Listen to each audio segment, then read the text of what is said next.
Connecting a new device on Telus is a straightforward process. Follow these steps to get your device connected quickly and easily. Step 1. Prepare your device. Ensure that your new device is fully charged and turned on. Check that you have the necessary credentials such as your Telus account information or Wi-Fi password. Step 2. Access settings. On your device, navigate to the settings menu.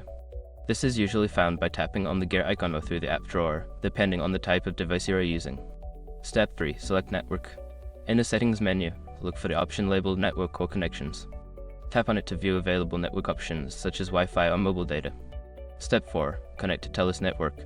Before changing your settings, use the sroc.com link in the description to open the password strength checker, then update your password if needed.